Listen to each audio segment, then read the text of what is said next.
Ustaz-ustaz yang ada di pondok, para santri yang luar biasa, ya kan? Pondok luar biasa, Anda generasi yang akan depan merubah suatu peradaban dari generasi yang akan datang. Nilai-nilai salafi itu harus berjalan. Saya tidak mendapatkan pondok-pondok yang hari ini berlomba-lomba dalam gedung sekarang, tapi nilai akar ke pondok pesantren, nah itu kurang, ya seperti itu. Tapi pondok-pondok ini hebat sekarang, gedungnya bagus, tapi orang nyari gedungnya bukan nyari nilai-nilai akar pondok pesantren, seperti Kudisa, Urawan, itu kan, itu nilai pondok pesantren sebenarnya, ya kan? Mungkin saya sendiri Kudisa, ya gaul-gaul, ya kan, seperti itu. Nah itu jadi pondok. Jadi kalau pondok kamu nggak ada jerbanan, itu bukan pondok kan? Itu nilainya seperti itu. Nah, terima kasih Pak Santri.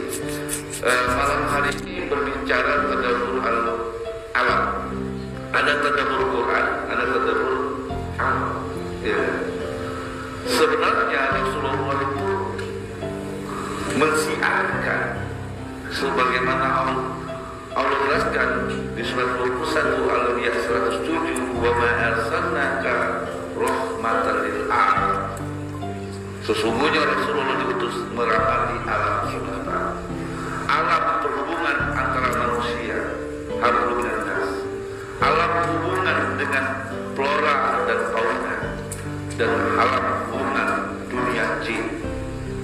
Tiga itu, ya, alam jin, ya, seperti itu. Dan itu bisa digunakan.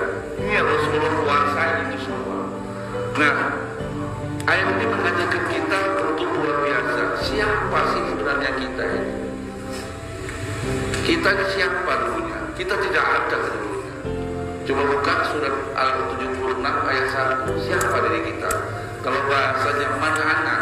Siapa dirimu? Ya kan? Allah juga bertanya, kita belum ada. Terus muncullah kita. Coba baca. Auzubillahiminasyaitonirrajim. Bismillahirrahmanirrahim. Bukankah telah datang atas manusia satu waktu dari masa, sedang dia ketika itu belum merupakan sesuatu yang dapat disebut. Bukankah satu masa kita sudah ada tapi belum disebut sesuatu yang disebut namanya hawadis. Adi, matahari, sebutan matahari baru. Yusuf itu baru. Dulu kita belum sesuatu yang bisa disebut, belum sesuatu yang disebut. Di mana kita? Ya, mari kita mengenal diri kita, agar kita mengenal Tuhan kita, mengenal Rabb kita. Maka cara pendekatan dengan Allah, ya, ada dua, pengenalan diri kita dan pengenalan alam semesta. Kalau kita ingin dekat dengan Allah, pengen koribun dengan Allah, pertama mengenal diri kita dan mengenal makhluk yang diciptakan oleh Allah. Saya pernah mengkaji kenapa orang tua dulu meletakkan ayat kursi di pintu dalam keluar. Kenapa kalau pengertian ayat kursi itu mengusir setan? Kalau mengusir setan, ayat kursinya diletakkan di luar. Ini ayat kursinya di dalam, dari dalam mau keluar. Seperti itu. Ada makna apa pelajaran ini? Ya. Nah, orang tua dulu ketika mengatakan ayat kursi sebagai pengusir setan, seperti itu, diletakkan di muara pintu kita mau keluar, pintu dalam. Hati-hati, nah, baca ayat kursi, hafalkan ayat kursi. Ayat kursi dibaca ketika tahlil, dibaca ketika orang meninggal, dibaca. Ada mana apa? Nah, orang-orang dulu paham ayat kursi. Generasi sekarang mulai kurang tentang ayat kursi. Nah, kenapa ada maknanya? Mari kita lihat di dalam ayat kursi itu sendiri. Ada makna apa di dalam kursi itu? Surat 2 Al-Baqarah 255. Gue yakin semua santri hafal ayat kursi ini, ya kan? Ini kalau kita tahu kerjaan Tuhan itu selalu mengurus makhluknya. Coba aja. A'udzubillahiminasyaitonirrajim. Bismillahirrahmanirrahim. Allah, tidak ada Tuhan yang berhak disembah melainkan Dia, yang hidup kekal lagi terus-menerus mengurus makhluknya. Mengurus makhluknya berarti Allah itu kekekalannya karena Dia mengurus makhluknya. Saat kita tidur, Allah masih mengurus, tidak mengantuk dan tidak tidur, mengurus makhluknya.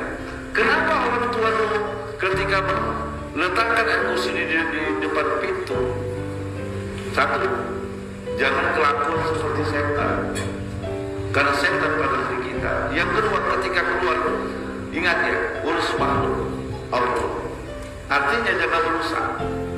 Ini punya makna dalam orang-orang dulu. Kalau hari ini, generasi muda hari ini, ayat kursi cuma ditempel di diletakkan di pintu untuk kursi setan selesai. Orang tua dulu nggak seperti itu pemahamannya. Bukan sekedar bisnis setan, ada makna yang tersirat di dalam ayat itu sendiri.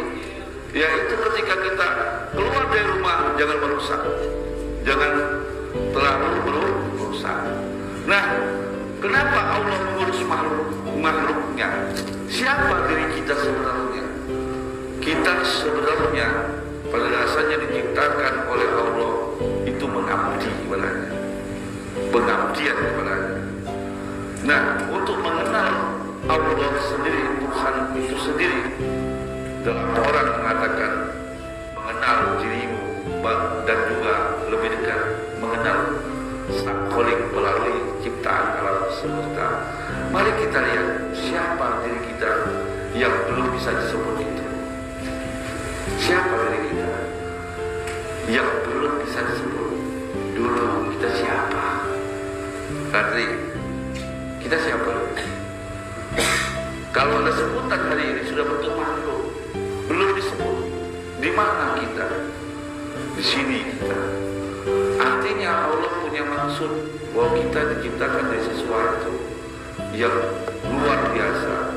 Artinya Tuhan punya maksud dengan kita. Mari kita baca surat 23 Al-Mu'minun ayat 12 sampai 14. Siapa dari kita sebenarnya? Dulunya. A'udzubillahiminasyaitonirrajim. Bismillahirrahmanirrahim. Dan sesungguhnya kami telah menciptakan manusia dari suatu saripati berasal dari tanah. Saripati tanah. Bahan pokok kita diciptakan saripati tanah. Lalu menegak. Kemudian kami jadikan saripati itu air mani yang disimpan dalam tempat yang kokoh. Kemudian air mani itu kami jadikan segumpal darah. Lalu segumpal darah itu kami jadikan segumpal daging. Dan segumpal daging itu kami jadikan tulang belulang. Lalu tulang belulang itu kami bungkus dengan daging. Kemudian kami jadikan makhluk yang berbentuk lain. Maka Maha Suci Allah, pencipta yang paling baik. Jadi artinya kita berada suatu saripati tanah. Lalu saripati tanah itu dijadikan oleh Allah air mani. Lama-lama menjadi darah, segumpal darah, lalu dibungkus jadi daging, lalu tulang dibungkus daging. Inilah baru bentuk manusia yang baik. Saripati itu siapa dulunya? Ya, saripati itu apa? Berarti saya akan berbicara saripati belakang. Yang tadi saripati diciptakan bahan pokoknya kholako. Terus baru ja'ala. Kholako itu diciptakan. Contoh gini, burung diciptakan Allah. Habibi menjadikan pesawat terbang. Mana lebih tinggi terbangnya? Burung apa pesawat terbang? Tentu pesawat terbang. Seperti itu. Tapi Habibi mendapatkan inspirasi pesawat terbang itu dari burung.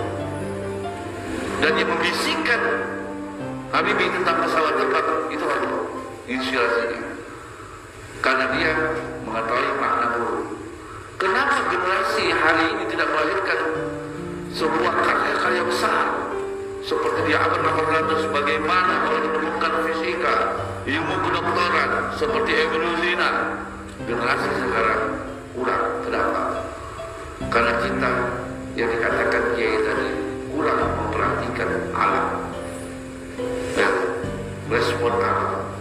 Nah, artinya kemajuan golden Islam itu selain di masa Nabi Muhammad SAW itu goldennya, artinya peradaban yang paling golden emas itu di masa Khalifah Abbasiyah. Lahirlah ulama-ulama yang luar biasa, yang Ibnu Arabi, Ibnu Taimiyah, Ibnu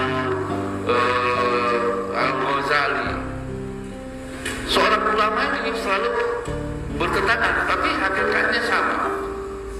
Lahirlah karena di situ khalifahnya seorang pembaca buku pertama kali. Akhirnya luar biasa. Nah, setelah generasi Abbasiyah yang hampir menguasai luar biasa, kesini turun. Ya, kita bangga dengan ini. Nah, kita mau melahirkan generasi ke depan Abbasiyah, lahirnya dari negeri ini.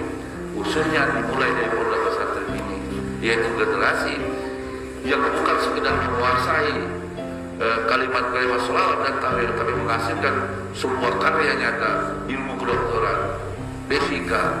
Karena inilah yang dicita-citakan Habib Nurfi. Ketika saya tanya dengan Habib Nurfi, kenapa Habib nggak dirikan pondok pesantren?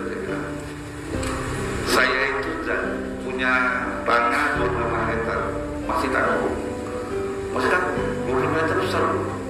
Betul, nah saya jadikan 50 hektar. Jadi Habib mau dirikan apa?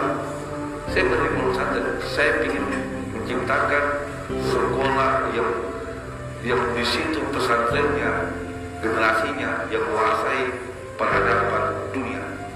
Kenapa? Karena hidup di dunia ini hampir 80%. Jadi pertama, kita harus menguasai ilmu statistik, fisika, matematika, kedokteran.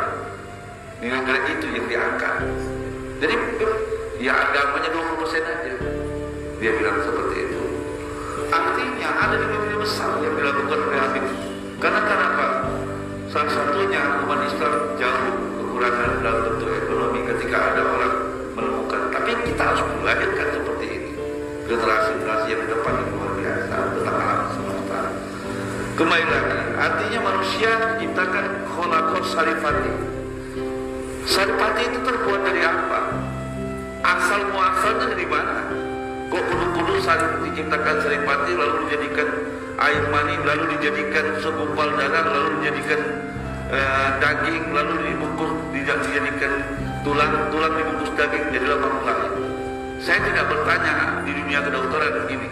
Ketika saya diundang oleh Ikatan ini di Semarang, ketika bicara konsep kemanusiaan tentang Ikatan Dokter Rahim, saya tidak akan bertanya tentang saripati ke atas, tapi kalau ingin bicara saripati ke bawah, bahan pokok saripati itu dari mana? Mari kita lihat saripati itu dari mana asalnya. Mari kita lihat di dalam Al-Quran. Karena dasarnya manusia diciptakan adalah air. Ya. Apa? Air. Ya.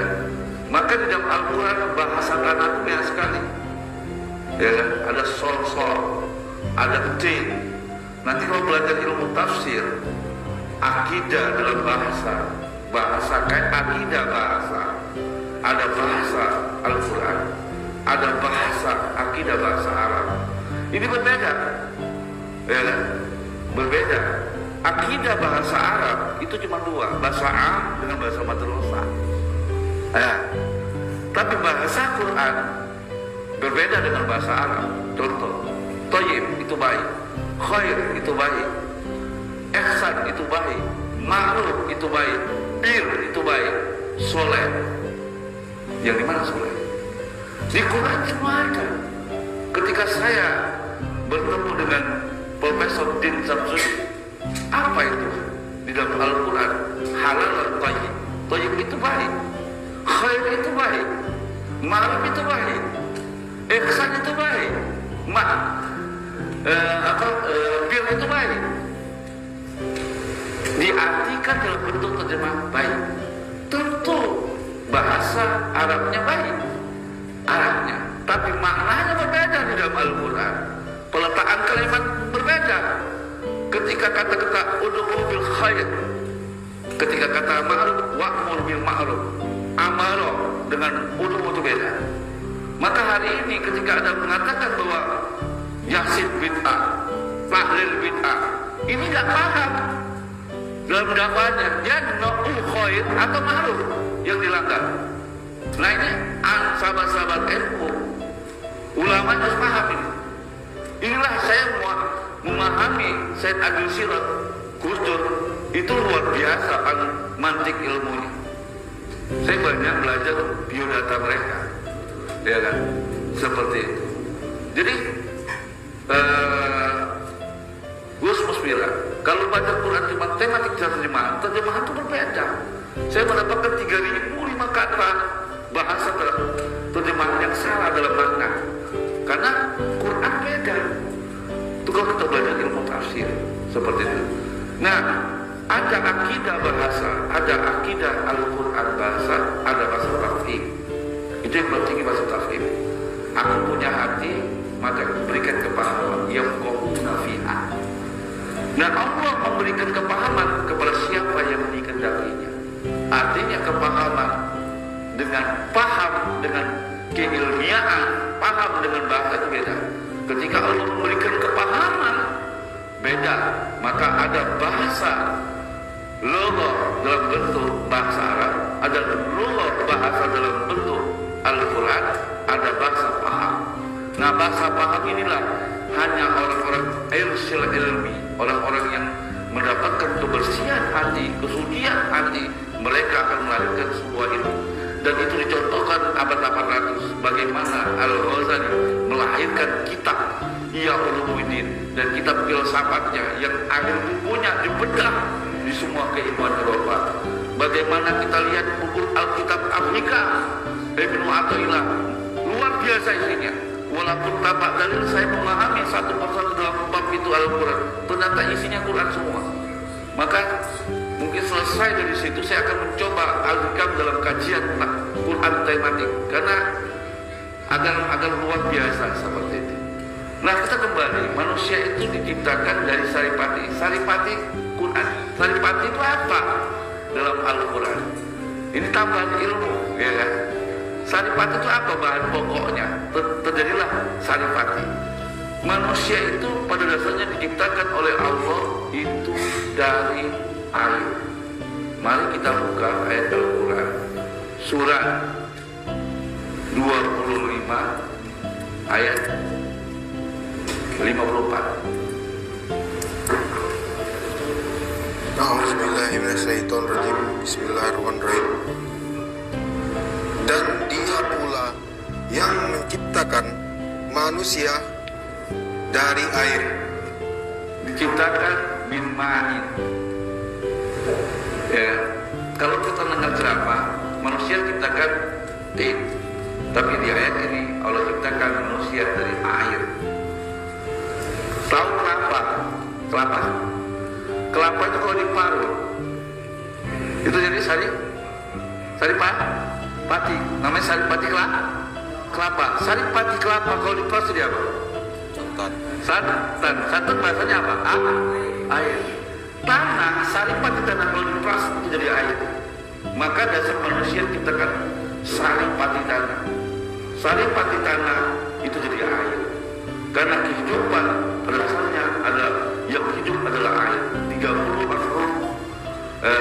surat 21 Al-Anbiya ayat 30. Allah menciptakan air adalah semua yang hidup dari air. Surat 21 Al-Anbiya ayat 30.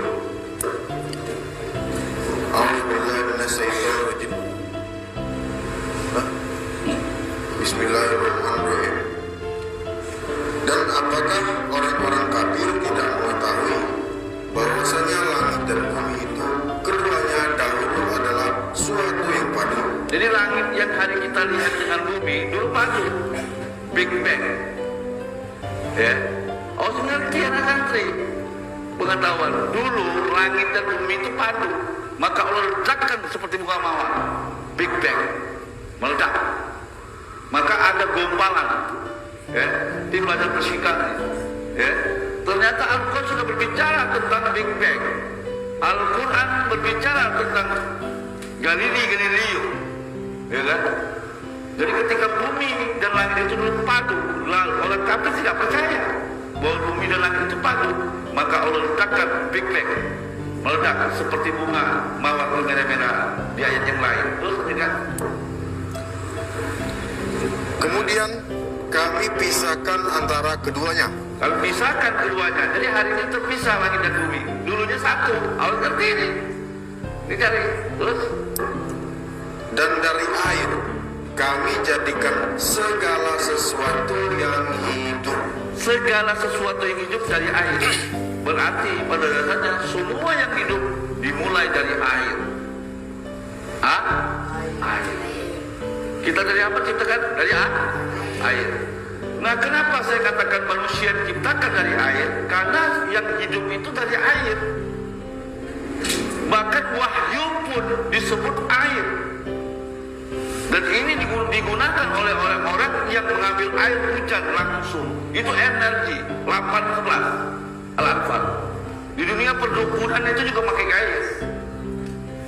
Surat 8 Al-Anfal ayat 11. Ya. Dan ulama-ulama nanti menguasai mata air ini. Tinggal dia ada sifat energi dimasukkan ujung jari air, bismillah, obat. Seperti itu. Dan ini di dunia Jawa, kiai yang Salafi yang ada di Tubuh Ireng itu luar biasa. Ya kan? Kenapa? Maka kalau berzikir dibukakan satu-satu air agar masuk energi. Melekul. Malaikat itu artinya melekul. Ketika kita disebut subhanallah walhamdulillah itu malaikat. Malaikat itu dalam bahasa fisiknya melekul. Nah, ketika masuk ke dalam energi ini itu luar biasa. Dulu nggak ada, dulu mana ada dokter dulu. Orang pening kepala air pergi ke dokter, pergi ke kiai. Karena kenapa kok air itu yang kita minum sama tapi beda? Karena yang memegang air itu dan punya energi, dia punya molekul energinya.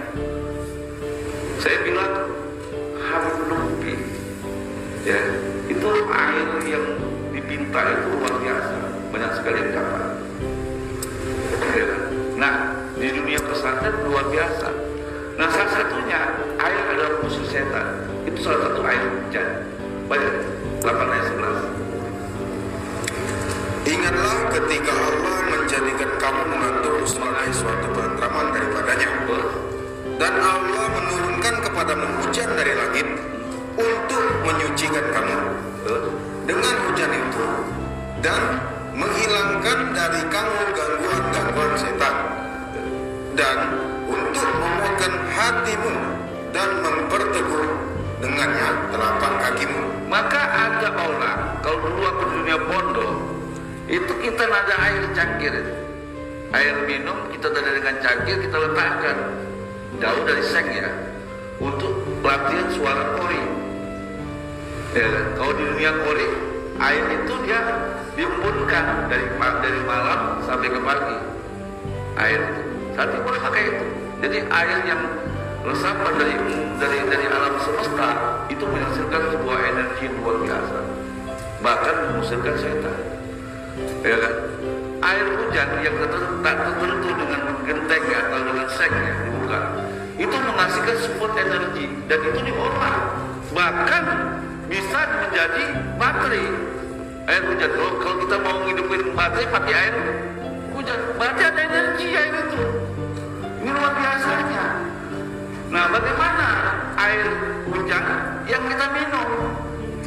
Nah, yang nggak boleh air hujan kamu letakkan dia di bawah seng, itu nggak boleh, itu nggak langsung seperti itu. Nah, dulu saya mondok air dan juga saya nggak tahu 8 tahun mondok di pesantren minum air itu nggak pernah dimasak. Walaupun dimasak saya habis makan di pondok pesantren ada keran saya tetap ini, ya. Karena nggak ada penyakit-penyakitan, ya. Air di Jawa itu kan pada sumber bor, ya kan. Biasanya kalau kita habis makan itu ada tempat cuci piring, ya kan. Karena air di masa itu panas, masuk aja mulut kekan, dulu kayak gitu. Dan itu dilakukan berapa tahun, ternyata nggak sakit, ya, air itu seperti itu. Nah artinya ini luar biasa. Kenapa? Karena manusia sulfur airnya 90%. Air itu diberarti. Bahkan otak itu asalnya air. Kenapa saya katakan manusia diciptakan dari air? Kok Timur Saripati dari asalnya ini? Ya, nanti akan tambah satu dua air tadi yang disebabkan kita menjadi Saripati lalu dijadikan air mani. Nanti kita lihat di ayat yang lain. Artinya coba ulang lagi, surat 25 24. Surat 25 Al-Furqan ayat 54. Dan dia pula yang menciptakan manusia dari air. Lalu dia jadikan manusia itu punya keturunan. Dan muzaharah. Dan adalah Tuhan Maha Kuasa. Ya, jadi kita itu diciptakan dari air. Air dari mana diciptakan manusia? Yang airnya hubungan muzaharah. Karena bahan pokok dimakan oleh mama kita, bapak kita itu dari air. Mari kita lihat di ayat yang lain. Surat 24 ayat 45. Coba kita lihat. Ya. Dan Allah telah menciptakan semua jenis hewan dari air. Semua binatang itu dari air. Ayam dari apa? Ulang lagi. Dan Allah telah menciptakan semua jenis hewan dari air. Jadi semua jenis hewan itu dari apa? Air. Ayam dari apa? Air. Ikan dari apa? Air. Bebek dari apa? Kambing dari apa? Air. Di surat air. Sama lagi surat 57 ayat 3. Apa? Dialah awal. Jadi binatang itu dari air, dan tumbuh-tumbuhan juga itu juga dari air. Terong dari air, beras dari air, dimakan oleh mama kita, beras dari menjadi air, sperma, mani. Ayam dimakan dari ini, maka hubungan bulan pertama terjadilah kita. Kenapa? Karena Allah mengatakan di surat 21 Al-Anbiya, semua yang hidup dari air. Nah pertanyaannya, air ini akan hidup ketika air hujan. Itu akan berpengaruh dengan pohon. Kenapa Rasulullah SAW melarang kita merusak, menebang pohon? Kenapa? Karena pohon bukanlah sesuatu yang dilindungi saja, tapi pohon itu ada pohon untuk menjadi tabung air, tapi ada pohon membutuhkan air, beda ya. Kayak kelapa sawit itu membutuhkan air. Jadi kelapa sawit itu satu hari dia minum itu 8 liter ya, satu hari. Jadi rawa-rawa yang ada lumpur air yang di Sumatera Selatan kan rata-rata itu perawakan ya, sampai ke Riau. Ketika ditebang ditanami pohon kelapa sawit itu akan menjadi airnya hilang, maka terjadi kebakaran seperti itu. Karena semak-semak belukar tadi, makanya ada pohon yang tidak boleh ditebangi, pohon beringin. Pohon beringin, kenapa kita dilarang untuk dekat pohon beringin? Itu bahasa mitos, ada hantu kuntilanak. Karena pohon beringin adalah untuk persamaan air. Ketika musim kemarau, dia akan keluar dari pohon beringin itu. Tapi ketika dia musim hujan, dia menampung air. Maka pohon beringin jangan kamu dekati, ada hantu. Padahal orang dulu kita kalau zaman sekarang menampung air itu ada baknya. Nah, Allah, jadi orang buat bak, ada air panas, air dingin. Ketika mandi itu ada namanya temos, Tetmon. Tekmon, kan ditampung airnya itu. Nah, alam semesta Tekmon itu belajar dari orang menemukan adalah pohon beringin. Makanya Rasulullah melarang sekali, bahkan Allah melarang untuk mencabuti pohon. Saking pentingnya pohon itu. Surat 2 Al-Baqarah 205.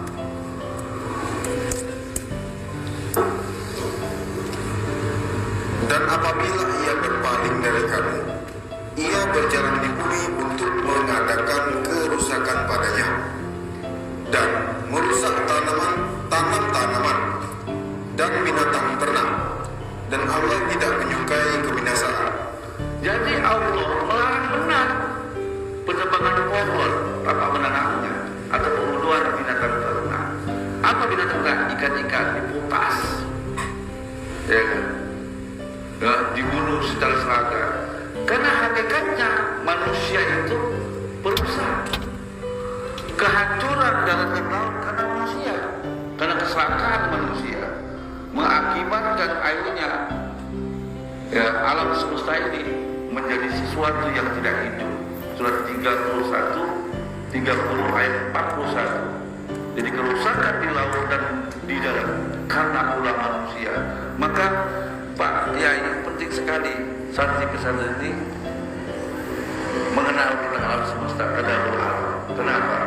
Kita motong generasi santri sekolah-sekolah agar santri ke depan tidak rusak seperti kita, buang sampah sembarangan. Minimal kita biasa. Sekarang generasi anak-anak santri atau pondok pesantren atau sekolah-sekolah, kita potong generasinya. Jangan sampai kita kebiasaan mau nebang pohon, kebiasaan meracuni ikan.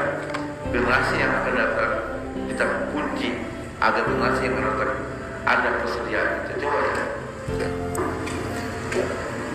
Telah nampak kerusakan di darat dan di laut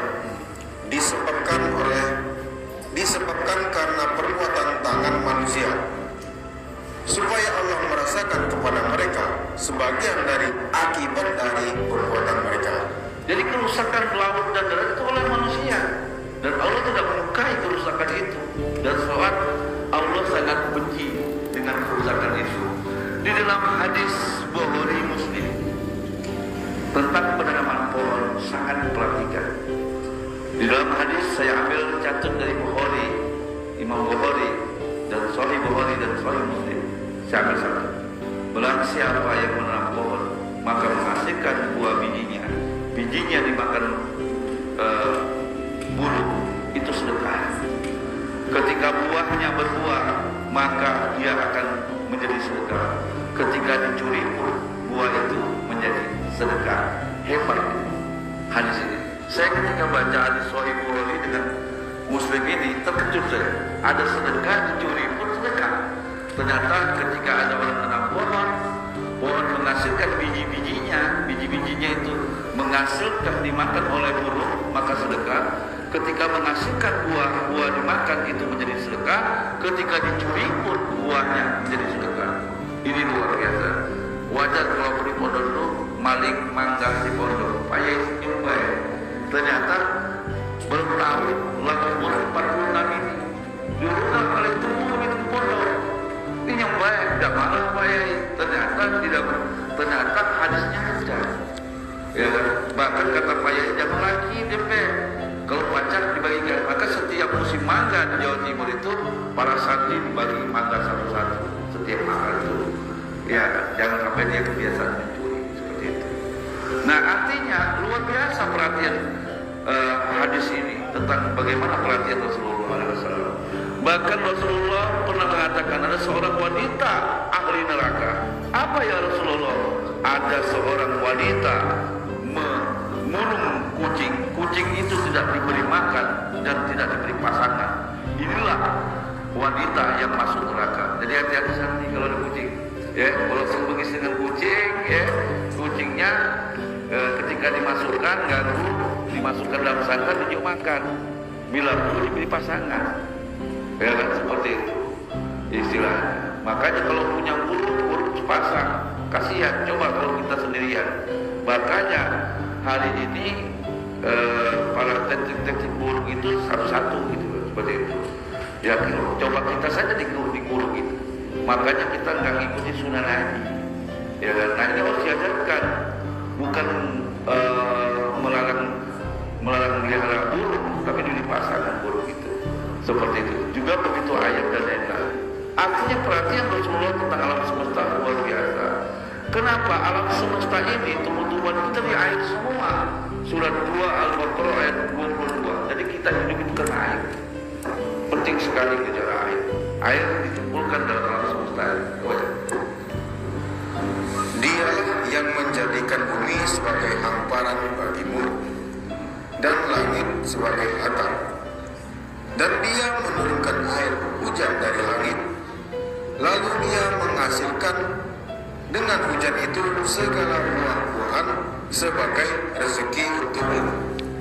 Karena itu janganlah kamu mengadakan sekutu-sekutu bagi Allah, padahal kamu mengetahui. Jadi air hujan itu salah satunya, itu air. Dan ini perhatian Allah. Makanya yuk kita terdabur agar dapat lahirlah ilmu baru, karena kita memperhatikan alam semesta.